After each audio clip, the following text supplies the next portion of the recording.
아침 일찍 교회 오면서 보니까 눈이 계속 오더라고요. 이거 몇 년 만에 화이트 크리스마스인가 싶었는데, 아이고, 교회 또 아침에 일찍 나오셔서 눈 쓰느라 고생하신 분, 멀리 강원도에서 오시는 또 우리 장로님 네 분, 한편으로는 참 걱정이 됐고, 교회 오려고 마음 먹었다가 에라 그냥 집에서 TV나 보자 하시지 않을까 이런 염려도 있었는데, 오늘도 이렇게 기쁨으로 함께 예배해서 얼마나 감사한지 모릅니다. 지극히 높은 곳에서는 하나님께 영광이요, 땅에서는 하나님이 기뻐하신 사람들 중에 평화로다 하니라. 우리에게 평화를 주시려고 평강의 왕으로 오신 주님께서 오늘 예배하는 우리 주일학교 아이들로부터 시작해서 작년 또 연세 드신 우리 집사님, 권사님들이 이르기까지 이 평강이 여러분들 속에 충만하시기를 다시 한번 주님의 이름으로 축복합니다. 시편 34편에 보면 너희는 여호와의 선하심을 맛보아 알지어다 라는 구절이 나옵니다. 여기서 맛보다라는 이 동사는 우리가 생각하는 것처럼 음식의 맛을 한 숟가락 이렇게 떠서 이 맛이구나 라는 것을 맛보는 것, 이것을 의미하는 거예요. 음식이 겉으로 보기에 맛있게 보인다고 이거 맛있어 보이네 라고 말하는 것과 음식을 한 숟갈 떠서 야 이거 진짜 맛있어 라고 말하는 것, 완전히 다른 이야기죠. 우리 신앙생활도 마찬가지라는 거예요. 여러분들 모두가 성탄의 기쁨을 맛보는 은혜가 있기를 축복합니다.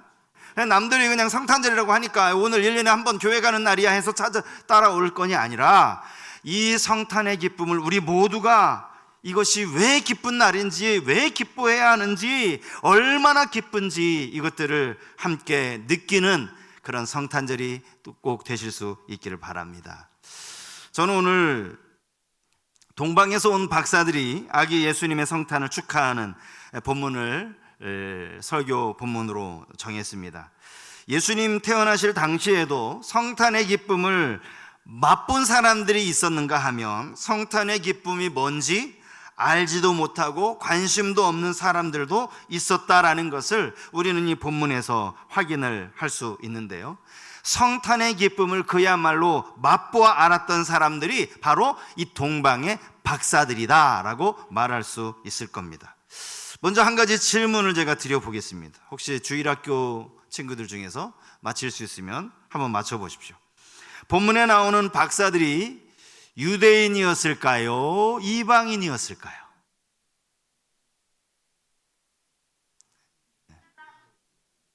이방인. 맞췄어요. 친구에게 상을 뭘 하나 줘야 될 텐데. 이방인입니다. 맞습니다. 이방인입니다. 이들은 당시 하나님의 선택받은 백성이라고 하는 유대인이 아니었습니다. 이방인, 당시 유대인들 마음속에 저 이방인들은 지옥불에 들어갈, 지옥의 불쏘시개 밖에 안 될 거야, 그렇게 여김을 받았던 이방인이었다라는 겁니다. 우리는 이 동방박사라는 단어를 그냥 자연스럽게 붙여서 사용을 하는데, 사실 이걸 붙여서 읽을 것은 아닙니다. 원래 뜻은요, 동방에서 살고 있던 박사, 이런 뜻이 되는 거죠. 성경 어디에도 동방박사 이렇게 붙여서 나와 있는 구절은 없어요. 동방이라는 단어는 해가 떠오르는 곳, 이것을 의미하는데요, 예루살렘을 기준으로 하면 아마도 저 바벨론 혹은 페르시아 그쪽 지역이 될 것이다, 이렇게 이야기를 합니다. 또 여기 나오는 박사는요, 별을 연구하는 천문학자를 의미하든지, 아니면 별의 움직임을 보면서 개인이나 한 국가의 길흉을 점치는 그런 점성술사를 의미한다라고 볼 수 있습니다. 우리는 동방박사가 꼭 세 사람이었던 것처럼 그렇게 알고 있는데, 사실 그것도 정확하진 않아요. 그들이 아기 예수님께 드린 예물이 세 개지, 그렇다고 꼭 동방박사가 세 사람이 왔다라고는 성경이 말하고 있지 않기 때문입니다. 어느 날 별을 관찰하던 박사 한 사람이 별 중에서 이상한 별 하나를 보게 됩니다. 당연히 옆에 있던 동료들에게도 이 별 좀 보라고 이야기를 했겠죠. 그리고 나서 그들이 이 별을 보고 나서는 심상치 않다라는 것을 느끼게 됩니다. 이 별은 왕의 환생을 알리는 변이다라는 사실을 그들 모두가 직감하게 되죠. 그리고는 그 별이 있는 지역으로 찾아서 길을 나서게 됩니다. 여러분 생각해 보십시오. 이 당시에 교통수단이라는 게 뭐가 있습니까? 2000년 전에 교통수단이 뭐가 있어요? 어떤 그 나이 드신 분이 그 가난한 시절을 이야기하면서 우리 때는 쌀이 없어서 밥도 못 지어 먹었다. 그러니까 뭣도 모르는 어린 꼬마가 그럼 라면 끓여 먹으면 되지, 이런 이야기를 했다고 하잖아요. 여러분 이 당시에 뭐 지하철이 없으면 택시 타면 되지, 그게 아니라고요. 기껏해야 낙타, 그게 아니면 그냥 걸어서 갈 수밖에 없는 그런 상황이었습니다.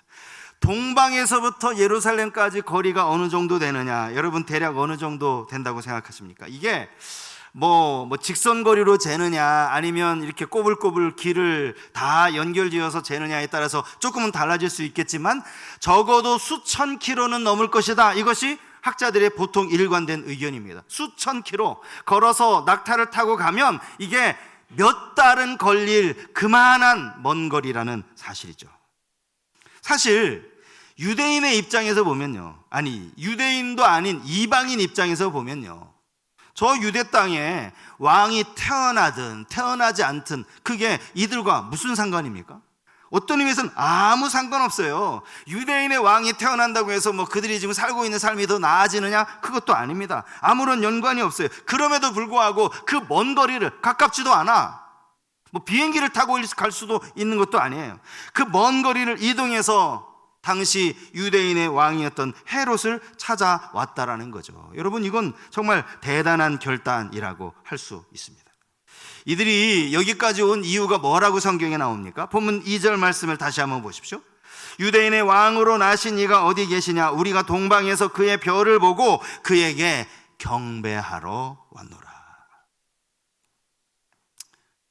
왕의 가문에서 아기가 태어나는 것, 이거 사실 얼마나 경사스러운 일입니까?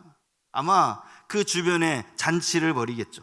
그 잔치집에 찾아가서 아주 푸짐한 식사 대접도 받고 또 기념 선물도 받아오려고 그렇게 박사들이 방문한 게 아니었다라는 거예요. 그에게 경배하러 왔노라. 이게 전부입니다. 그들은 심지어 아기 예수님께 드릴 예물까지 챙겨오죠. 박사들의 참 대단한 열정이라고 할까요? 이 부분을 우리가 좀 제대로 알려면 비교할 수 있는 대상이 필요합니다. 아주 친절하게도 오늘 성경을 보면 이 박사들과 비교할 수 있는 대상들을 기록해 놓고 있어요. 오늘 본문에 등장하는 등장인물들이죠. 여기에는 헤롯 대왕이 등장을 하고 모든 대제사장, 백성의 서기관들이 등장을 합니다. 이제 이 사람들을 좀 비교해 보겠습니다. 이미 말씀드린 것처럼 박사들은 유대인이 아니라 이방인이라고 제가 말씀을 드렸습니다. 반면에 대제사장과 서기관들은 이방인이 아니라 유대인이었습니다. 아까 제가 유대인이 아니라 이방인이라고 말씀을 드렸죠, 그죠? 박사들은, 그리고 이들은 이방인이 아닌 유대인이었습니다. 대제사장들, 백성들을 대표해서 하나님께 제사 드리는 아주 막중한 사명을 감당했던 사람들, 특별히 서기관은요, 구약 율법에 능통한 성경 교사였습니다. 오늘로 치면 신학교 교수님쯤 된다라고 말할 수 있겠죠. 이들은 당시 백성들로부터 존경을 받고 있던 종교 지도자들이었습니다. 박사들은 유대 땅에서 최소 수천 킬로미터나 떨어진 저 동방에 살고 있었습니다. 반면에 대제사장들과 서기관들이 살고 있었던 곳은 어디일까요? 오늘 본문에 보면 예루살렘이었던 것 같아요. 왕이 즉시로 불렀을 때 제사장과 서기관이 왕 앞에 나오거든요. 본문의 사건이 예루살렘에서 시작되고 있기 때문입니다. 예루살렘은 이스라엘의 수도죠. 자, 지금부터가 정말 중요한 비교입니다. 박사들은 유대인의 왕으로 태어나신 분이 정확히 어디에서 태어나셨는지를 알았을까요? 몰랐을까요? 몰랐습니다. 몰랐어요. 알지 못했으니까 그들이 그냥 예루살렘으로 찾아온 거예요. 왜냐하면 예루살렘에 가면 거기 왕이 있으니까, 왕궁이 있으니까. 아마도 이들은 저 별을 보니 왕궁에서 새로운 왕자 아기씨가 태어나나 보다, 이렇게 생각했는지도 몰라요. 반면에 대제사장들과 서기관들은 그 장소가 어디인지를 알았습니까? 몰랐습니까? 정확하게 알았어요. 정확하게. 자, 오늘 본문 4절과 5절 말씀입니다. 왕이 모든 대제사장과 백성의 서기관들을 모아 그리스도가 어디서 나겠느냐 물으니 이르되 유대 베들레헴이오니 이는 선지자로 이렇게 기록된 바. 그러면서 이제 미가서 5장 2절에 나와 있는 그 말씀을 정확하게 인용을 하고 있는 대목이 나오죠. 가만히 보시면 4절과 5절 사이에 시간적인 공백이 없다라는 것을 알 수가 있습니다. 성경 어디에 너희들 그리스도와 관련된 구절 있는 거 기억나니? 그거 빨리 한번 찾아봐라. 어디에 그리스도가 난다라고 혹시 지명이 나와 있거든 빨리 찾아서 내게 알려줘라. 이렇게 말하지도 않았어요. 물으니 이르되, 왕이 물으니까 그 즉시로 그들이 대답했다라는 거예요. 성경학자였던 이들이 이미 베들레헴이라고 하는 이 지명에 대해서 그곳에서 메시아가 태어날 것이라는 사실을 이미 알고 있었다라는 겁니다. 여러분, 메시아 대망 사상이라고 아마 들어보셨을 거예요. 모든 유대인들이 마음속으로 간절히 메시아를 기다린다라는 것이 바로 메시아 대망 사상입니다. 대제사장들, 서기관들도 마찬가지죠. 그들은 구약에 예언된 많은 선지서의 글들을 읽을 때마다 이스라엘의 목자가 되실 메시아가 어서 속히 이곳에 오시기를, 어서 속히 오시기를 그렇게 대망하고 있었다라는 사실입니다. 문제가 뭐죠? 이들은 알고 있으면서도 결국 유대인의 왕으로 나신 예수께 경배하러 가지 않았다라는 사실입니다. 박사들만 가요, 박사들만. 베들레헴이라는 지명을 알고 그 박사들만 가는 거예요. 왕으로 나신 아기에 대해서 관심을 보인 사람이 물론 여기 한 사람 더 있기는 합니다. 바로 헤롯 왕이죠. 그는 박사들에게 명령하기를 가서 아기가 태어난 곳이 어디인지 정확하게 알고는 반드시 내게 와서 그 장소가 어디인지 알려달라. 주소 좀 알려달라. 내가 조금 있다가 오늘 이 좀 바쁜 일 끝나면 나도 가서 경배하려고 하니까 제발 좀 꼭 알려줘라. 이렇게 명령을 했습니다. 새빨간 거짓말이죠.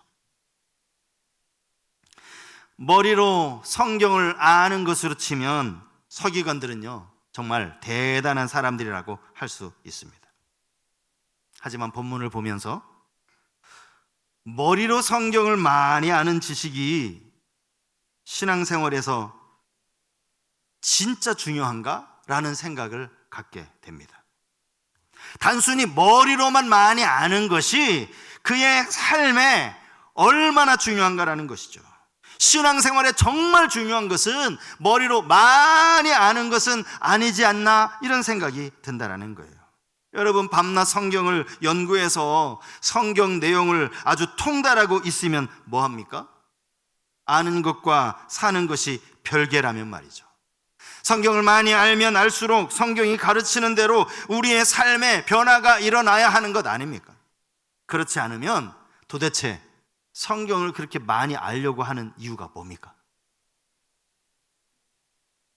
야고보서 1장 22절 말씀에 보면 여기 이런 말씀이 있습니다. 너희는 말씀을 행하는 자가 되고 듣기만 하여 자신을 속이는 자가 되지 말라. 여기 듣기만 하여 말씀을 듣는다는 것은 말씀을 들음으로 머리로 그 말씀을 이해하게 되었다라는 의미죠. 아무리 말씀을 잘 이해해도 그 말씀을 행하지 않으면 소용없다라는 거예요. 그것은 자신을 속이는 것에 불과하다, 그렇게 성경이 말씀하고 있어요. 그래서 이런 말이 있어요. 어느 분이 이런 말을 했어요. 알면서도 행하지 않으면 그것은 정말로 아는 게 아니다. 어떤 사람이 운전을 하고 가다가 불법 유턴을 했습니다. 제한 속도를 초과해서 과속을 했어요. 교통경찰이 딱 붙잡으니까 이렇게 말합니다. 아, 이거 내가 다 안다고. 여기 유턴하면 안 되는 거 내가 다 안다고. 아, 여기 제한속도 30km인 거 내가 다 알고 있다고. 그래서요, 교통경찰이 뭐라고 말할까요? 알고 모르고가 문제가 아닙니다. 차라리 제가 여기 초행길이라 몰라서 그랬습니다 하면 어쩌면 좀 벌금을 좀 깎아줄지도 몰라요. 예? 다 알고 있다고. 알아서 뭐 하겠다는 거예요. 우리 주님이 우리 모두에게 주신 최고의 계명이 무엇이냐라고 물으면 여기 신앙생활 웬만큼 하신 분들은 하나같이 그거 너무 쉬운 질문이네요 하고 답을 하실 거예요. 주님이 주신 최고의 계명이 뭡니까? 모르시네. 최고의 계명이 뭐예요? 사랑이죠. 사랑. 그런데 그렇게 아는 게 중요한 게 아니라는 겁니다. 정답을 알고 있으면서도 아주 사소한 일에 금방 그것 때문에 이웃을 용서하지 못하고 그를 미워하는 마음을 가지고 있다면 여러분, 아는 게 무슨 의미가 있느냐는 겁니다. 그래서 저는 똑똑한 서기관이 되기보다는 차라리 동방의 박사들이 되는 게 낫다, 그런 생각을 합니다. 여러분 어떻게 생각하실지 모르겠어요. 똑똑한 서기관보다 동방 박사가 나아요. 박사들은 처음에는 몰랐지만 가르쳐 주니까 갔잖아요. 가서 경배했잖아요. 오늘 본문을 보시면 이 박사들과 왕의 이 대조되는 모습이 또 하나가 있어요. 그건 뭐냐면 그들의 감정입니다. 감정. 자, 맨 처음에 동방에서 이상한 별 하나를 보고 거기를 출발을 해요. 그리고 나서 이제 정말 오랜 시간이 걸려서 예루살렘에 도착을 했습니다. 여러분, 이때 박사들의 그 마음이, 그 감정이, 느낌이 어땠을까요? 내가 정말 저거 별 찾아오느라고 진짜 고생 많이 했는데 이제 비로소 저 별이 있는 곳까지 왔구나라는 어떤 그런 기대감이 부풀어 있지 않았겠습니까? 이제 정말 저 별의 주인공 왕을 볼 수 있겠구나라는 그런 기대감 말이죠. 하지만 박사의 말을 들은 왕과 또 예루살렘 사람들은 오늘 본문에 보니까 소동했다, 이렇게 기록하고 있습니다. 3절에 나오는 이 소동하다라는 단어는요, 당황하게 하다, 무섭게 하다라는 뜻을 가지고 있습니다. 예루살렘 전체가 지금 이 박사들의 말로 인해서 걱정하게 되고 또 불안과 공포에 떨고 있었다라는 그런 의미입니다. 헤롯은 자신의 왕위가 이제 위태하게 되는 것이 아닌가라는 생각에 당황스러워했고요, 백성들 또한 메시아가 오심에 대한 아무런 준비가 되어 있지 않은 상태에서 그런 혼란과 두려움에 휩싸여 있었다는 사실이죠. 베들레헴이라고 하는 이 마을을 향해 이제 다시 정확한 지명을 듣고 박사들이 길을 나섭니다. 그때 또 하나 놀라운 장면을 목격하게 돼요. 그게 뭔지 아십니까? 동방에서 따라오던 그 별이 다시 나타나서 그 박사들 앞을 또 인도하는 거예요. 성경이 그렇게 나오죠. 동방에서 보던 별이 그들을 인도하는 거예요. 그리고는 딱 멈춰서요, 아기가 있는 그 집에서 딱 멈췄어요. 그때 본문 10절이 이렇게 기록이 되어져 있어요. 우리 10절 말씀 같이 한번 읽어보실까요? 10절 같이 읽겠습니다. 시작. 그들이 별을 보고 매우 크게 기뻐하고 기뻐하더라. 여러분, 이 박사들의 감정을 지금 기쁨으로 표현하고 있어요. 그런데 이게 보통 기쁨이 아니에요. 자, 본문을 다시 한번 보세요. 10절을 자막을 다시 한번 띄워봐 주십시오. 여기 기쁨이라는 단어 앞에 기쁨이라는 단어 하나가 또 붙었어요. 기뻐하고 기뻐하더라. 그걸로도 강조인데 그 기쁨이라는 단어 앞에 크게라는 부사가 또 하나 붙었어요. 크게 기뻐하고 기뻐하더라. 그리고 나서 거기에 더해서 또 매우라는 부사가 앞에 또 하나 붙었어요. 매우 크게 기뻐하고 기뻐하더라. 와, 여러분, 이 기쁨이 도대체 얼마나 큰 기쁨입니까? 성경에요, 이만큼 기쁨을 강조한 본문이 여기 말고 또 어디 있나 싶어요. 에? 매우 크게, 같은 말 아닙니까? 매우 크게 기뻐하고 기뻐하더라. 이렇게 박사들이 기뻐했다라는 거예요. 그런데 만약에 그 시간에 저 왕궁에 있는 헤롯의 마음을 우리가 한번 상상을 해보자고요. 헤롯의 마음은 어땠을 것 같습니까? 그는 아마 여전히 초조했을 거예요. 여전히 불안에 떨고 있었을 겁니다. 지금쯤이면 이 박사들이 아기를 만났을까? 이 사람들이 내가 분명히 아기 있는 곳을 알려달라고 했는데 알려주겠지? 혹시 내 명령을 어기고 그냥 돌아가 버리면 어떡하지? 이런 초조함에 아마 이 왕은 잠도 못 잤을 거예요. 여러분, 이 추측을 우리가 얼마든지 충분히 용납할 수 있는 그 근거가 있어요. 그 근거, 그게 뭐냐면 결국 박사들이 이 꿈의 지시함을 받고 다른 곳으로 가잖아요. 그 사실을 나중에 헤롯이 알고 나니까 헤롯이 어떻게 합니까? 자, 2장 16절 말씀이요. 이에 헤롯이 박사들에게 속은 줄 알고 심히 노하여 사람을 보내어 베들레헴과 그 모든 지경 안에 사는 사내 아이를 박사들에게 자세히 알아본 그때를 기준하여 2살부터 그 아래로 다 죽인 거예요. 얼마나 초조했으면 이런 끔찍한 일을 저지릅니까? 박사들은 아기 예수님께 경배하고 보배합을 열어서 3가지 예물을 드렸다라고 성경이 기록하고 있습니다. 아기 예수님의 성탄, 이것은 분명히 온 백성에게 허락된, 어제 말씀드렸잖아요. All the people, 모든 백성에게 허락한 기쁜 소식입니다. 그런데 본문에서 그 기쁨을 누리는 사람은 오직 동방의 박사들 뿐이었습니다. 이스라엘을 영적으로 인도해야 하는 종교 지도자들, 이 기쁨 찾아볼 수가 없습니다. 예루살렘에 살던 유대인들도 마찬가지입니다. 그들은 오히려 허둥지둥 갈피를 잡지 못하고 있습니다. 이들에게서 발견할 수 있는 차이점이 뭐라고 생각하십니까? 박사들에게는 대단한 열정이 있었어요. 그 멀리에서부터 별을 보고 찾아와서 결국은 아기 예수께 경배하지 않습니까? 한편으로는 제가 이런 궁금증이 들었어요. 이들이 아기 예수님을 그렇게 경배하고 난 이후에 이들의 삶이 뭐가 달라졌을까? 이런 좀 궁금증이 들더라고요. 근데 사실은 성경이 이 부분에 대해서는 아무런 언급이 없기 때문에 정확하게 우리가 알 수는 없습니다. 분명한 것 하나는 보장할 수 있어요. 이들은 평생 그 별의 인도함을 받은 그 사건은 잊지 않았을 거라는 거예요. 그걸 어떻게 잊겠습니까? 매우 크게 기뻐했던 그 순간을 어떻게 잊겠어요? 박사들의 성탄 축하는요, 어찌 보면 아주 단순한 것이었습니다. 이상한 별 하나 보고 그거 별 따라서 먼 곳 마다하지 않고 찾아온 겁니다.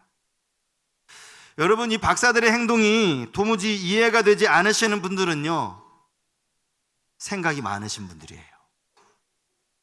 생각이 많고 복잡하신 분들이에요. 어떻게 그럴 수가 있어? 가만히 생각해 보십시오. 정확한 목적지도 없이 그저 별을 보고서 따라간다는 거, 사실은 이거 진짜 무모한 일이에요. 여러분, 낮에도 별을 볼 수 있습니까? 예? 별을 보고 그럼 낮에는 뭐 하는 거예요?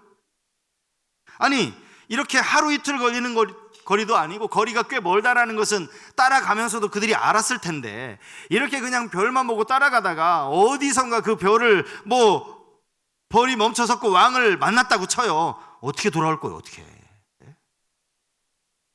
정말 아무것도 생각지 않고 너무너무나 단순하게 그 예수님께, 그 아기 왕께 경배하러 가는, 저는 여기에서 아주 우리가 배워야 할 중요한 교훈 하나가 있다고 생각합니다. 머리로 많이 아는 것보다 오늘 배운 한 가지를 삶으로 살아가려고 애쓰는 거, 이겁니다. 이거. 신앙생활요, 너무 복잡하게 생각할 필요 없습니다. 생각이 많다라는 것은 다른 말로 하면 그만큼 염려가 많다는 거예요. 사실 생각을 하니까 염려가 나오죠. 아직 일어나지 않은 일에 대해서 미리 염려부터 합니다. 그래서 주님이 오죽했으면 산상수훈에서 아니 비유까지 들어가면서 염려하지 말라고, 제발 너희들 염려하지 말라고, 저 하늘의 새를 보라고, 저 들의 백합화를 보라고 이렇게 이야기하시면서 염려하지 말라고 그렇게 강조를 하시지 않았습니까?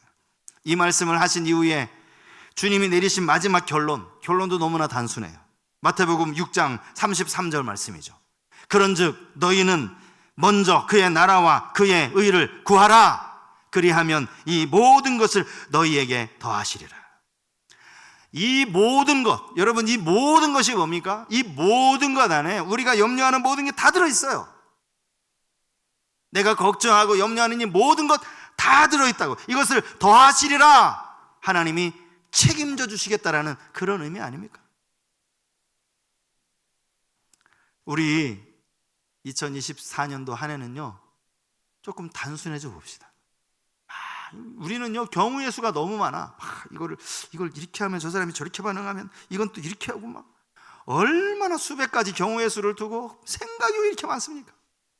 그냥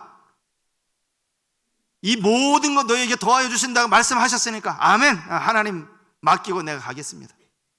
하나님 말씀하시는 대로, 내가 뭐 말씀은 잘 모르지만, 성경은 내가 잘 모르지만 그냥 하나님이 가라 하시니 가겠습니다. 박사들처럼 말이죠. 그렇게 순종하며 살아가는 삶, 그리고 다른 모든 것들을 온전히 하나님께 맡기는 삶, 그러한 삶을 살아가는 우리 귀한 성도님들, 오늘 동방의 박사들을 통하여서 우리 이 교훈 하나 마음에 깊이 새기고 주님의 뜻대로, 주님이 원하시는 대로 단순하게 하나님께 맡기고 살아가는 은혜가 있기를 주님의 이름으로 축복합니다. 시간 말씀